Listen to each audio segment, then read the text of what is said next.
মধ্যবিত্ত পরিবারের ছেলেরা পকেটে হাত দিয়ে হাঁটে স্টাইল করার জন্য নয়, পকেটে 50 টাকা যেন হারিয়ে না যায় সেজন্য। কেবল চাকরি নয়, স্বপ্ন দেখতে গেলেও যোগ্যতার প্রয়োজন। পরীক্ষা তো সব মধ্যবিত্তর ঘটে, স্বপ্নগুলো মরীচিকা হয়ে ওঠে। মধ্যবিত্ত পরিবারের ছেলে ও মেয়ে হাজারো স্বপ্ন, টাকার কাছে হেরে যাওয়া। স্বপ্ন দেখার নাকি কোনো সীমা হয় না, কই আমার সাথে কেন সেরকম হয় না? মধ্যবিত্ত ঘরের ছেলেটি যখন অকাল মৃত্যু হয়, আত্মাটিয়া মুচকি হেসে দিয়ে বলে বেঁচে গেছি। ইচ্ছেগুলো পূরণ হয় না বলে আমি মন খারাপ করি না, কারণ আমি জানি আমি মধ্যবিত্ত।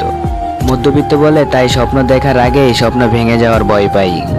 মধ্যবিত্ত পরিবারের সন্তানগুলো পকেট ভরা টাকা না থাকলেও বুক ভরা স্বপ্ন আছে।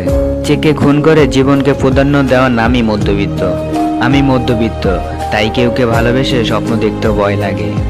মধ্যবিত্ত পরিবারের মানে ছাদ আছে কিন্তু সাধ্য নেই। পায়ে হেঁটে 10 টাকা বাঁচিয়ে রাখাকেই বলে মধ্যবিত্ত। মধ্যবিত্ত স্বপ্ন পূরণ করাটাই আর একটা স্বপ্ন।